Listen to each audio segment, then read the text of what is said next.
살다 보면 누구나 화나는 순간을 마주하게 됩니다. 억울한 말을 들었을 때, 답답한 상황에 갇혔을 때, 누군가의 태도나 말투가 내 마음을 건드렸을 때 나도 모르게 숨이 거칠어지고 생각보다 먼저 감정이 앞서게 됩니다. 분노는 참 빠릅니다. 말보다 앞서고 이성보다 먼저 튀어나옵니다. 그래서 많은 사람이 후회를 남깁니다. 왜 그땐 그렇게까지 말했을까? 왜 그렇게 쉽게 무너졌을까? 하지만 그 순간에는 참기 어려운 것이 사실입니다. 나 자신도 예상하지 못한 불쾌감이 마음을 타고 올라와 순식간에 말과 표정으로 쏟아져 버리기 때문입니다. 부처님께서는 이 분노라는 감정의 본성을 누구보다 깊이 이해하고 경계하셨습니다. 화는 내가 들고 휘두르지만 결국 나를 먼저 다치게 합니다.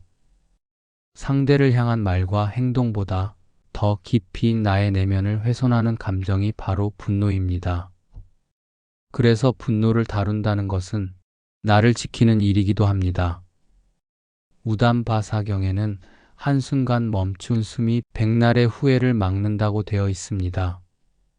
단 한 번 숨을 쉬는 것, 단 한 번 감정의 흐름을 붙잡아 보는 것이 나 자신을 보호하고 관계를 지키는 결정적인 순간이 될 수 있다는 말입니다. 호흡은 늘 내 곁에 있지만 화가 날 때 우리는 그것을 가장 먼저 잊습니다. 마음이 어지러울수록 숨은 짧아지고 말은 빨라지고 몸은 긴장합니다. 이 모든 신호는 분노가 몸과 마음을 지배하고 있다는 신호입니다. 그때 숨을 한번 들이쉬는 것만으로도 우리는 감정의 흐름을 끊지는 못하더라도 멈추는 시간을 벌 수 있습니다. 열반경에서는 감정을 이긴 이는 칼을 쓰지 않고 숨을 다스린다고 말합니다. 이는 억누르거나 눌러 참으라는 뜻이 아니라 알아차리는 힘을 기르라는 가르침입니다. 분노는 그 자체보다도 분노에 끌려가는 무의식이 더 위험합니다. 한순간의 호흡은 바로 그 무의식을 자각하는 출발입니다. 숨을 깊게 들이쉬고 천천히 내쉬는 사이 감정은 작아지지 않아도 폭발하는 속도는 늦춰집니다. 그 짧은 틈이 말의 무게를 조절하고 행동의 방향을 선택하게 만들어줍니다. 대방등대집경에서는 감정을 이긴 이는 말이 느리고 숨이 길다고 되어 있습니다. 말이 느리다는 건 상황을 천천히 받아들이겠다는 의지이고 숨이 길다는 건 감정에 휩쓸리지 않겠다는 준비입니다. 실제로도 분노가 올라올 때 바로 반응하는 대신 말없이 가만히 있는 사람은 대화를 단절시키는 게 아니라 관계를 지키려는 사람일 수 있습니다. 감정을 토해내기보단 감정을 마주하려는 사람일 수 있습니다. 이처럼 멈춤은 포기가 아니라 돌봄입니다. 나 자신을 돌보고 상대와의 관계를 아끼겠다는 선택입니다. 범천청정경에서는 화를 잠재운 이는 눈빛의 어둠이 머물지 않는다고 말합니다. 분노가 올라오는 순간 사람의 눈빛은 딱딱해지고 표정은 굳습니다. 상대의 말이 귀에 들어오지 않고 상황을 내 식대로만 해석하게 됩니다. 그런 상태에서 나오는 말은 사실이 아니고 감정일 뿐입니다. 그래서 부처님께서는 유가사지론에서 감정이 말보다 앞설 때 진심은 왜곡된다고 하셨습니다. 진심을 전하고 싶은 순간일수록 한 호흡은 필수입니다. 우리는 가끔 옳은 말을 하면서도 관계를 망칩니다. 내용은 옳지만 말투는 날카롭고 의도는 선했지만 전달은 공격적이어서 결국 상처만 남는 경우가 많습니다. 승만경에서는 옳은 말도 화로 얹히면 독이 된다고 표현합니다. 내가 하고 싶은 말이 많을수록 들려주고 싶은 진심이 클수록 한 호흡은 그 진심이 닿을 수 있도록 길을 만들어줍니다. 한 번의 깊은 숨은 감정의 거품을 걷어내고 말의 온기를 입히는 역할을 합니다. 우리가 화를 참지 못하는 이유는 감정이 너무 빨라서입니다. 하지만 숨은 감정보다 느리고 그 느림은 나를 생각하게 합니다. 지금 내가 말하려는 것이 정말 전하고 싶은 것인지 아니면 감정의 찌꺼기인지를 가려보게 합니다. 화는 쉽게 생기지만 오래 남습니다. 사소한 말 한마디에도 우리는 오랫동안 머물고 관계도 멀어지며 자기 자신에 대해서도 미움이 생기게 됩니다. 하지만 한 호흡은 지금 이 순간의 반응을 의식의 결로 전환시켜 줍니다. 감정을 참으라는 말이 아닙니다. 감정을 관찰하라는 뜻입니다.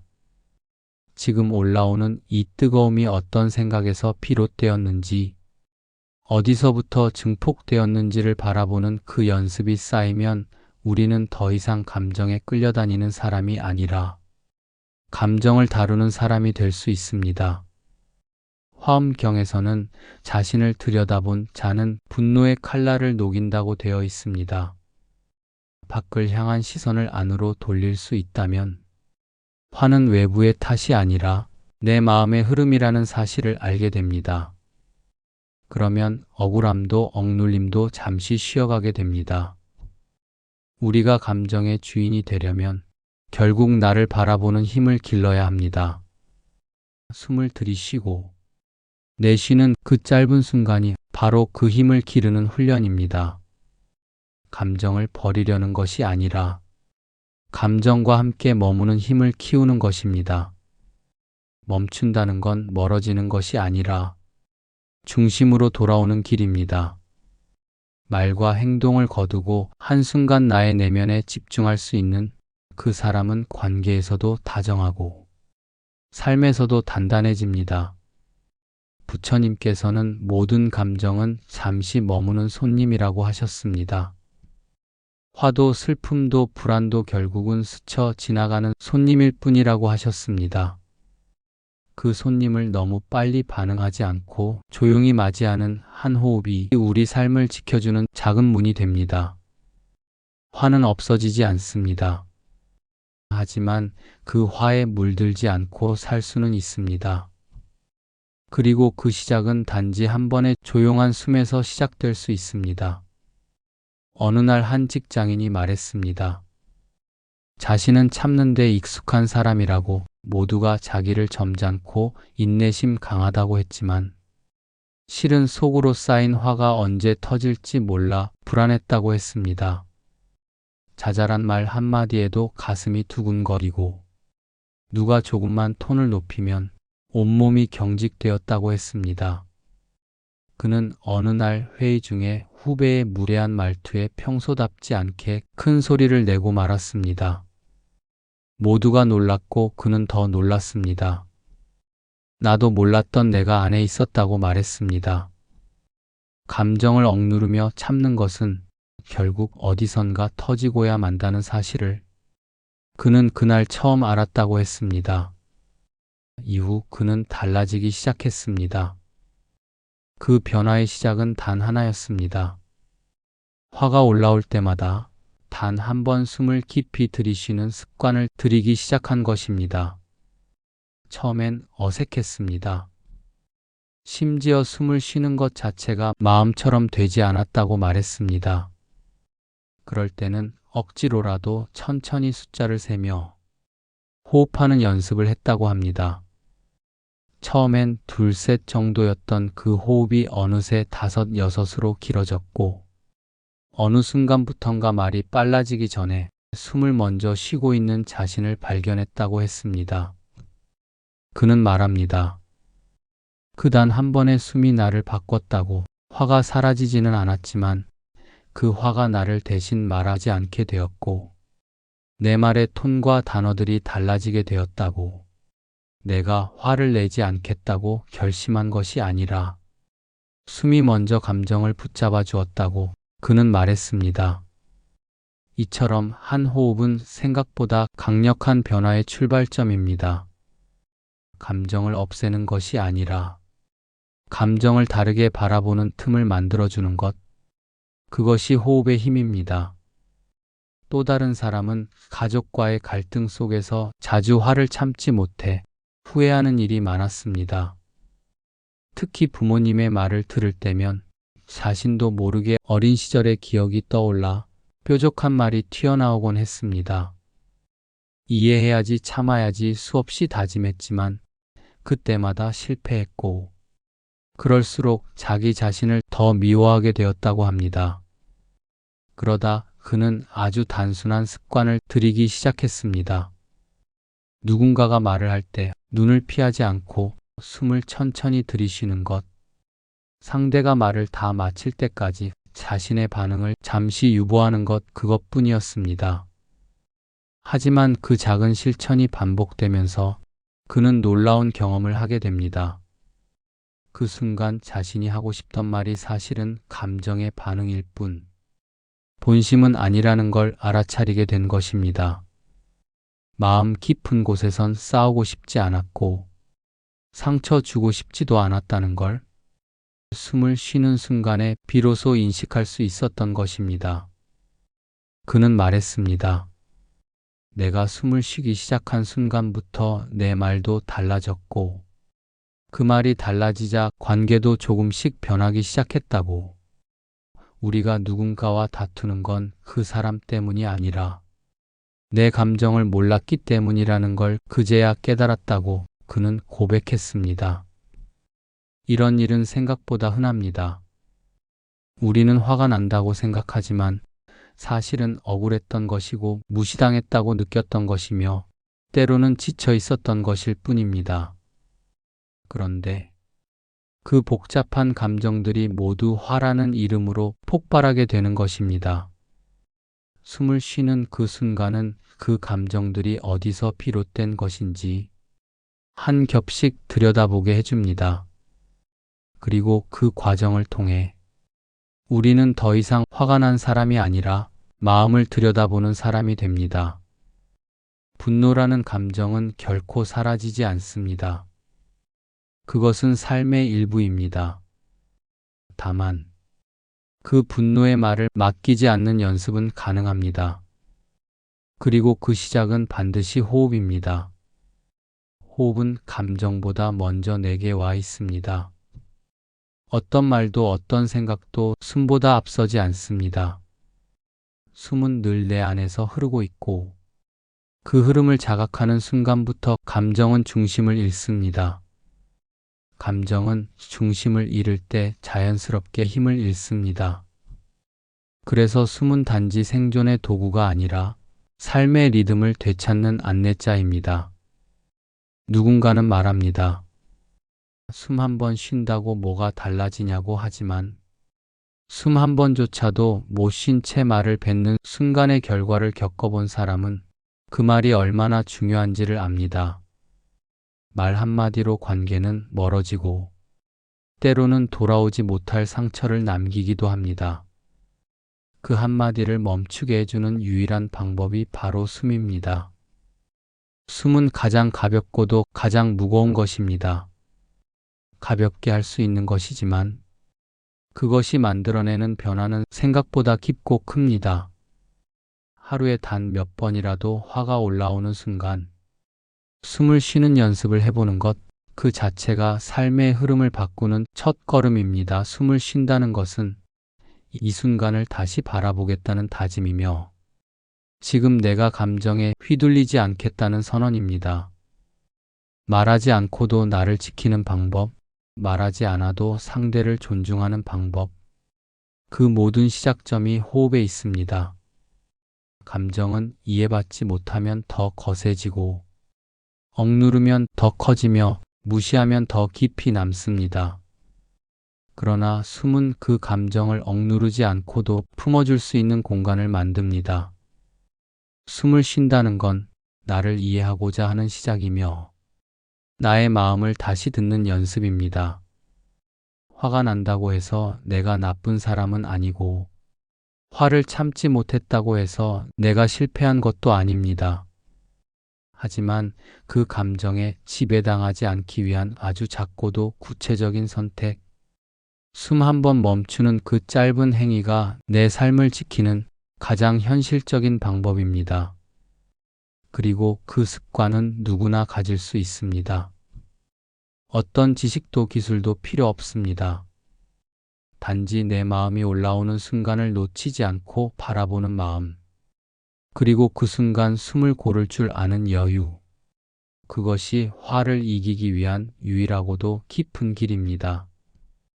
호흡이라는 것이 이토록 중요하게 다가오는 순간은 보통 아주 사소한 일에서 시작됩니다. 어떤 날은 엘리베이터 문이 닫히려는 찰나에 누가 손도 안 내밀고 그냥 타버린 것을 보며 불쾌해지고, 어떤 날은 카페에서 주문한 음료가 잘못 나왔을 때 직원의 무심한 반응에 짜증이 밀려옵니다. 그런 일은 정말 별거 아닌 일인데도 유난히 화가 나는 날이 있습니다. 그리고 우리는 종종 이렇게 말합니다. 오늘 왜 이렇게 예민하지? 그럴 때 다시 마음을 들여다보면 감정이 이미 쌓여 있었던 것입니다. 단지 표면에 드러날 기회가 없었을 뿐입니다. 감정은 쌓이다가 틈을 만나 터져 나옵니다.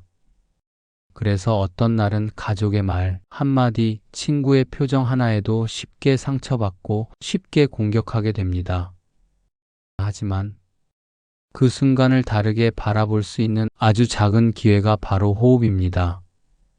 숨을 쉰다는 것은 감정을 억누르는 게 아니라 감정을 지나가는 흐름으로 바라보는 시도를 의미합니다. 많은 사람들이 화를 참으려 애쓰지만 애쓴다는 건 결국 억지입니다. 그리고 억지는 오래가지 못합니다. 어느 순간에는 터지고 말고 그 순간에는 통제 불능이 됩니다. 그래서 진짜 필요한 건 참는 연습이 아니라 감정을 마주하는 연습입니다. 감정을 마주하는 연습은 언제나 호흡에서 시작됩니다. 숨을 들이쉬고 내쉬는 과정에서 감정은 하나의 감각처럼 인식됩니다. 그리고 감각이 된 감정은 나에게서 약간 거리를 둡니다. 그 거리가 생길 때 우리는 그 감정에 휩쓸리지 않고 선택할 수 있는 힘을 가집니다. 선택은 곧 자유입니다. 감정에 끌려가는 게 아니라 내가 반응을 선택할 수 있다는 건 내 삶을 내가 살아간다는 증거입니다. 예를 들어 부모와 자식 간의 대화 속에서도 이런 연습은 가능합니다. 아이가 엉뚱한 말을 하거나 말을 듣지 않을 때 처음에는 짜증부터 올라옵니다. 부모로서의 권위가 흔들리는 느낌 때문에 단호하게 말하고 싶고 바로잡고 싶어집니다. 그런데 그 순간 숨을 한번 쉬면 그 감정은 달라집니다. 아이가 왜 그런 말을 했는지, 무슨 감정이 숨겨져 있었는지 살펴보게 됩니다. 숨을 쉰다는 건 상황의 전체를 바라보게 합니다. 감정만 보이는 것이 아니라 그 감정 뒤의 이유를 보게 해줍니다. 이건 직장에서도 마찬가지입니다. 후배가 실수했을 때, 무례한 고객을 마주했을 때 분명히 말해야 한다는 생각이 들지만 그 순간 숨을 쉰다면 말의 어조가 달라지고 말의 내용도 훨씬 정제됩니다. 말은 같아도 그 말의 무게가 달라집니다. 결국 우리는 관계 속에서 살아갑니다. 관계는 말과 감정과 반응의 흐름으로 이루어져 있고 그 흐름을 조절하는 건 오직 내 안의 리듬입니다. 그 리듬을 회복하는 가장 좋은 길이 호흡입니다. 숨을 쉰다는 건 내가 지금 어디에 있는지를 확인하는 작업이기도 합니다. 내 감정이 지금 앞서가고 있는지, 내 생각이 따라가지 못하고 있는지를 알 수 있게 됩니다. 숨을 쉬면서 감정을 알아차린다는 것은 지금 이 감정이 내가 살아가는 삶의 방향을 바꿀 만큼 중요한 것인지 아니면 그냥 흘러보내도 되는 것인지를 판별할 기회를 준다는 뜻입니다. 우리는 감정을 따라 살기보다 감정과 함께 사는 법을 배워야 합니다. 함께 산다는 건 감정을 억누르지 않지만 그 감정이 전부라고 믿지도 않는다는 것입니다. 내가 지금 느끼는 이 분노가 삶 전체를 설명하지 않으며 이 감정에 갇히지 않아도 된다는 것을 알 수 있어야 합니다. 그러기 위해선 늘 호흡을 기억해야 합니다. 몸과 마음은 연결되어 있습니다. 숨이 급해지면 마음이 흔들리고 마음이 흔들리면 행동도 무너집니다. 하지만 숨이 가라앉으면 마음도 함께 고요해지고 고요한 마음은 세상을 다르게 바라보게 만듭니다. 요즘은 명상이라는 단어가 흔히 쓰이지만 사실 명상은 거창한 것이 아닙니다. 바쁜 하루 중 단 10초라도 감정이 올라오는 순간 숨을 쉬는 것, 그것이 곧 가장 실제적인 명상입니다. 명상은 특별한 장소나 시간에서만 가능한 게 아니라 삶의 모든 틈에서 실천할 수 있습니다. 화가 올라올 때 숨을 쉬는 연습은 바로 그 틈에서의 명상입니다. 조용히 나를 지키는 시간입니다. 그렇게 하루하루 쌓이다 보면 우리는 스스로를 더 잘 돌보게 되고 타인을 더 깊이 이해하게 됩니다. 그리고 그런 사람이 결국은 관계도 부드럽게 풀어가고 삶도 단단하게 이어갑니다. 숨은 단지 생존의 수단이 아니라 삶을 다시 바라보게 하는 통로입니다. 그 통로를 지나는 사람은 점점 말이 부드러워지고 표정이 여유로워집니다. 화가 나도 쉽게 흔들리지 않고 상처받아도 깊이 머물지 않게 됩니다. 그것이 우리가 감정의 주인이 되어가는 길입니다. 숨을 쉰다는 건 결국 지금 이 감정을 책임지겠다는 다짐입니다. 숨을 쉰다는 건 나와 함께 살겠다는 약속입니다. 그리고 숨을 쉰다는 건 내가 상처 주는 사람이 아니라 상처를 품을 줄 아는 사람이 되고 싶다는 선택입니다. 화가 난다는 건 내가 상처를 느꼈다는 뜻입니다. 어떤 상황에서든 내가 존중받지 못했다고 느꼈을 때, 내 의도가 왜곡되었다고 느꼈을 때, 혹은 반복되는 오해와 부당함 속에서 나라는 존재가 무시당하는 기분이 들었을 때, 그 감정은 불쑥 올라옵니다. 누구나 그런 순간이 있습니다. 단지 그 감정을 어떻게 다루는지의 차이가 삶의 질을 가릅니다. 대부분의 사람들은 화를 내고 난 뒤 후회합니다. 말하지 말 걸 그랬다. 그렇게까지는 안 해도 됐는데. 마음속에서 반복되는 자책은 때로는 나 자신에 대한 실망으로 이어집니다. 그런데도 우리는 그 순간을 넘기지 못합니다. 왜냐하면 화는 너무 빠르기 때문입니다. 화는 생각보다 먼저 몸에서 올라오고 말보다 먼저 행동으로 드러나기 때문입니다. 그래서 화를 참는 게 중요하다고 배웠지만 사실 참는다는 말은 그리 적절하지 않습니다. 억누르면 언젠가는 터지게 되고 쌓이면 더 깊어지기 때문입니다. 우리가 정말 배워야 할 것은 화를 멈추는 법이 아니라 화가 올라올 때 나를 알아차리는 방법입니다. 그 알아차림의 시작이 바로 한 호흡입니다. 숨을 쉰다는 건 단지 산소를 들이마시는 행위가 아니라 지금 이 감정의 물결에 내가 휩쓸리지 않도록 내 마음을 잠시 붙드는 일입니다. 그 한 번의 숨은 내 감정에 덮여있던 흐릿한 시야를 걷어내고 나에게 질문하게 합니다. 나는 지금 이 말을 정말 하고 싶은가? 나는 지금 이 행동이 나중에 후회로 남지 않을 자신이 있는가? 이렇게 스스로에게 묻는 시간은 단 몇 초면 충분합니다. 그런데 그 몇 초가 화를 내지 않는 사람이 되게 하지는 않지만 화에 끌려가지 않는 사람으로 만들 수 있습니다. 그것이 바로 숨의 힘입니다. 감정을 억누르지 않고도 다스릴 수 있는 힘. 숨을 쉰다는 건 내 안에서 올라오는 뜨거움을 감추는 게 아니라 그것을 있는 그대로 느끼면서도 선택하겠다는 마음의 자세입니다. 누구나 화날 수 있습니다. 중요한 건 그 화를 어떻게 대하느냐입니다.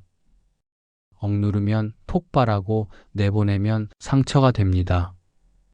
그렇다면 숨은 그 사이 어디쯤에서 감정을 받아주고 다스릴 수 있는 길을 마련해 줍니다. 이건 단순히 기술이 아니라 태도입니다. 매번 숨을 쉰다고 해서 단번에 마음이 바뀌지는 않지만 반복하면 바뀌기 시작합니다. 내 감정이 일으키는 변화의 속도나 방향을 조금씩 알아차릴 수 있고, 그 알아차림은 내 말의 무게, 행동의 결을 달라지게 만듭니다. 예를 들어, 가족과의 갈등 속에서 그 연습은 아주 작게 시작할 수 있습니다. 누군가가 말할 때 중간에 끊지 않고 듣는 것, 숨을 한번 쉰 후에 말하는 것. 이 작은 차이가 상대에게는 신뢰로 느껴지고 나에게는 여유가 됩니다.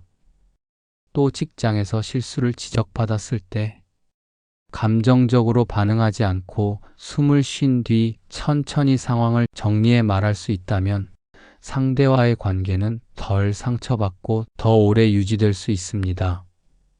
숨은 관계를 지켜주는 도구입니다. 단단하게 지켜주는 힘이 아니라 부드럽게 지탱해주는 기둥 같은 존재입니다.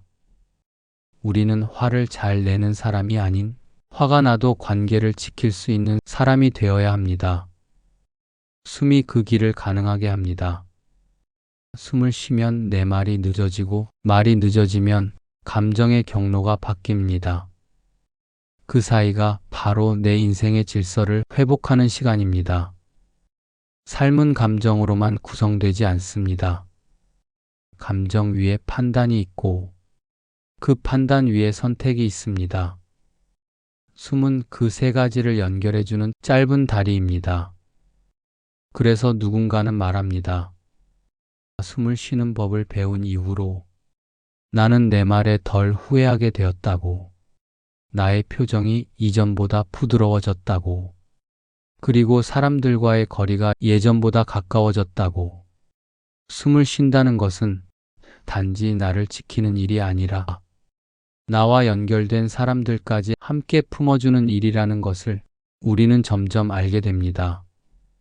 감정을 다스리는 힘은 결국 나를 사랑하는 힘입니다.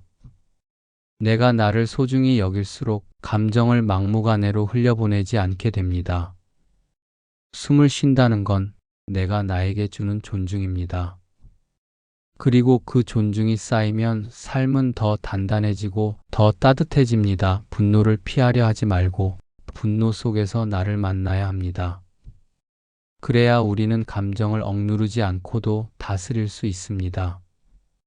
그 시작은 지금 이 순간 숨 한 번 고르는 데서부터 가능합니다. 숨을 쉰다는 건 지금 내 마음이 어디 있는지를 살피는 일입니다. 감정이 주도권을 잡기 전에 나의 의식을 다시 내게로 돌리는 일입니다. 그래서 우리는 오늘도 짧은 연습을 합니다. 말하기 전 숨 한 번 쉬기, 글을 쓰기 전 숨 한 번 쉬기, 마음이 흔들릴 때 숨 한 번 쉬기. 그 작은 연습이 나를 덜 흔들리게 하고 내 주변을 덜 상처 주게 만듭니다. 감정을 없애는 것이 목적이 아니라 감정 안에서도 나를 지킬 수 있는 태도를 키우는 것. 그 태도가 결국 삶을 바꾸고 관계를 살리고 내 마음을 따뜻하게 돌려주는 복이 됩니다. 숨은 늘 우리 안에 있습니다. 우리가 외면하지만 않는다면 그 숨은 늘 그 자리에 있습니다. 그러니 오늘 하루 단 한 번이라도 화가 올라오는 순간이 있다면 조용히 숨을 쉬어보세요. 그 숨이 당신의 말과 행동을 잠시 멈추게 하고 그 멈춤이 당신의 하루를 다르게 만들 수 있습니다. 그렇게 다르게 시작된 하루가 쌓이면 결국 그 하루하루가 삶 전체를 바꾸게 됩니다. 감사합니다.